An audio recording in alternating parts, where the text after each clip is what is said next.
Hello and welcome back. Glad you've tuned in. If you're here for the first time, thank you for choosing to watch. So we are here with a couple of stories for you. So without further ado, let's get straight into this. We have an update from the Duke of Sussex's court case against the Home Office, where now we have learned that Prince Harry has received a 10% discount on legal fees as the Home Office was punished for a rule breach. This is the article here. Prince Harry was given a 10% discount on his legal fees in his High Court battle against the Home Office over his UK security after the government was punished for delaying the provision of key documents, it has been reported. The Duke of Sussex took legal action against the Home Office over the February 2020 decision that he should receive a different degree of protection when he returned to the UK after he stepped back from being a senior working royal. But he lost the case in February with the High Court Judge Sir Peter Lane finding that, quote, there has not been any unlawfulness in reaching the decision, end quote, to revise his security, adding, quote, any departure from the policy was justified. The decision was not irrational. The decision was not marred by procedural unfairness, end quote. And now in court documents seen by the Times, they show that Sir Peter has refused Harry's permission to appeal, and also that the Home Office has been, quote, penalized, in quotes, for delaying the release of certain information dubbed crucial, in quotes, by Harry's team about the workings of RAVEC, the committee that arranges security for members of the royal family and other VIPs. According to the newspaper, the Home Office failed to mention 3 categories of people for whom RAVEC provides state protection when it should legally have done so. The 3 categories are role-based individuals like, first, royals, other VIPs, and those who need occasional support. This meant that the prince's legal team had not been made aware of the other VIP, in quotes, category, which according to them was crucial to his claim. Harry's team initially sought a, quote, reduction of 50 to 60% because of the way in which the documents and information were disclosed, in quotes, by the Home Office.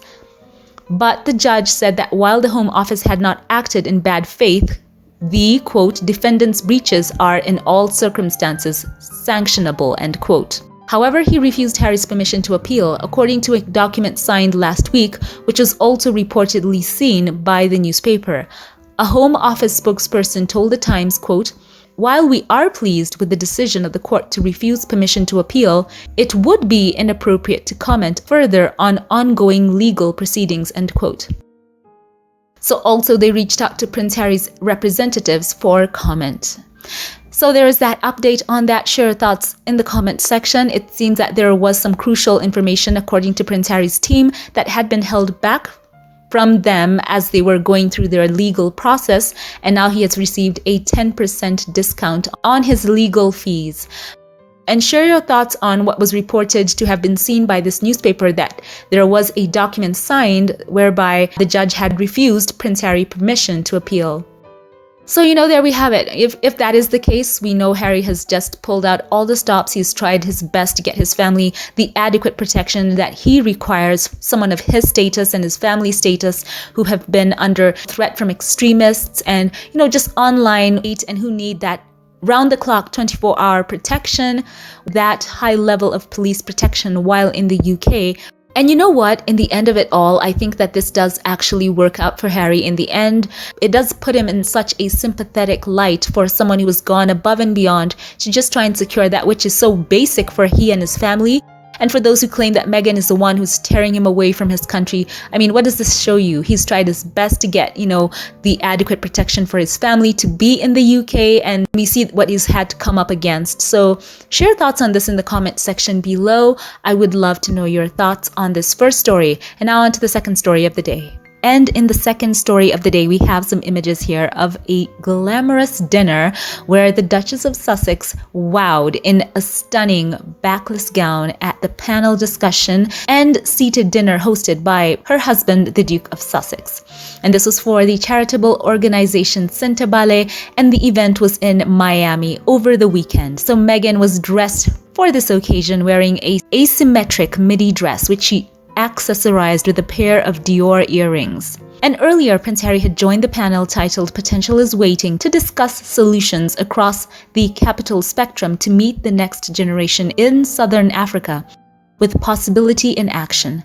According to the charity's official website, the talk was followed by a seated dinner at which Harry's polo teammate and close friend Nacho was in attendance. So we have some images here, Meghan and Harry, as well as Nacho and his wife Delphina at a table, and then we get to see this glimpse of Meghan's dress. So it was quite a classic night. They all know how to clean up quite nicely. And we have here a picture of Nacho, where he also did share a couple of these clips on his Instagram as he recapped the amazing weekend. We'll get back to that. So as we know, Harry and his friend Nacho also competed in the Royal Salute Polo Challenge, which saw Harry's team Centabale win the day's trophy. Harry took to the field wearing a blue jersey and white riding pants for the two matches he was set to play in, showing off his polo prowess as the crowds cheered from the sidelines. Meanwhile, Meghan was the picture of quiet luxury, as now dubbed it, styled in an ivory, silk and hemp Heidi Merrick dress, which retails for $505 and featured a cut-out midriff section. She paired the ensemble with a pair of Aquazzura heels, vintage Chanel jewelry, and a Valentino purse. So yes, it was an amazing weekend where we saw a lot of friendship and love on display. It was also amazing to see Serena Williams showing up for this event. It is truly amazing to see Harry and Meghan surrounded and supported by such solid individuals. So at the match as well, there was this anecdote where Nacho Figueira spoke to Hello in an exclusive interview revealing the chances of Harry and Meghan's children following in their father's footsteps. So he was asked if he'd like the royal children to play against his own kids, to which he responded, quote, "I really hope so. I hope that Archie and Lily get to love horses as much as he, as in Prince Harry, does," end quote. He went on to say, quote, "There's something about the outside of a horse that's great for the inside of a human. Hopefully that passion and love will be transmitted. I know my kids love it and they love to play. It would be a dream that one day we all get to play polo together," end quote. So Nacho and his wife Delphina share 4 children, although they are a little older than the Sussex children, with their oldest born in 2000, the next in 2005, followed by 2010, and their youngest Alba welcomed in 2013. In the candid chat, the Argentinian polo player also commented on his friendship with the prince, saying, quote, "It's always great to be with him and doing something we love, which is playing polo." Although he said that he and Harry only practice together, quote, "every once in a while," end quote, he said that the pair speak very often, which is great, in quotes. So he also spoke about their friendship, saying that, quote, "We speak very often, which is amazing to be able to have a friendship that feels like sometimes we're not together. So it's always a good thing to be able to share that with someone," end quote.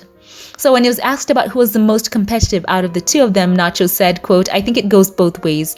It's been a few days that we've been punching each other. Who's going to win today? We like to make fun about that. Today it's Centabale that wins, and that's what we're all here for," end quote. So if you want to know more about the match and the highlights of that day, there will be links appearing here at the cards and at the end screen. Hope to see you on there for that amazing update. So also over the weekend, we got to see a bit of the behind the scenes of the Sussex couple, as well as Nacho and his wife, Delphina, as they're gearing up for the Netflix show that is centered around polo. The series will lift the lid on the professional polo scene with behind the scenes footage from the US Open Polo Championship. Milos Ballack will serve as showrunner, a role that he has previously filled for Welcome to Wrexham, which charted the Welsh football club after it was purchased by Hollywood stars Ryan Reynolds and Rob McElhenney. Another show will be presented by Meghan as she celebrates the joy of cooking, gardening, entertaining, and friendship. So we got to see the camera crews with the Sussexes, and I think that they've amassed quite some footage from this weekend. And if it's anything like the pictures and images that we got to see from the outlets that were covering the Sussexes over the weekend, we know that people are going to be in for a treat.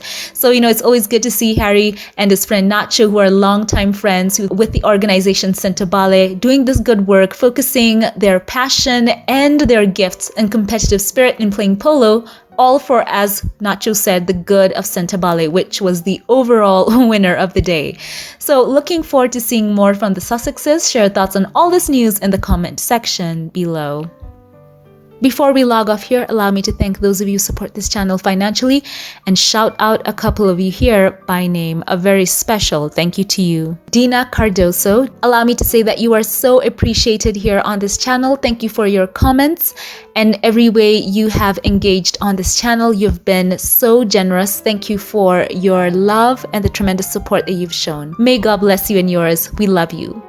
And now a very special shout out to milestone supporters of this channel here on YouTube, who as well are moderators. Thank you to Lydia Washington. We celebrate you for being so consistent and giving and caring. Thank you so much for the love that you've shown. And we want to celebrate you for being a member here consistently for 32 months. This channel is so much better because you are a part of it. Thank you. And a very special congratulations as well. And thank you to you, Cookies and Cream, for being a member for 31 months. Thank you so much for your kindness. I truly appreciate you. We feel so blessed to know you. Thank you for choosing to accompany me here on this YouTube journey. I truly do appreciate you. May God bless you and yours. Thank you. And now a special thank you to those of you who gave during the last live. Thank you to Connie Belmer, who is just such a blessing to us. Connie, I love you. I say thank you. You are special and dear, and we celebrate you. May God bless you. Thank you to those who gave through Super Thanks. Thank you to you. Patricia Crenshaw, thank you so much. Thank you so much for your love and giving. May Almighty God bless you and your family. Thank you for always being a blessing and for the selflessness and kindness that you show. Truly appreciate you. Once again, thank you to all who support this channel. I truly appreciate you for your generosity, and I pray for God to bless you. And if you liked this one, don't forget to give it a thumbs up, click subscribe. It truly does help out the channel, and thank you to those of you who do. And if you would, kindly follow this channel on Twitter as well. I'd love to see you on there for more informal posts. Have a great day, keep it here for more, and I will catch you in the next one. Have a blessed one.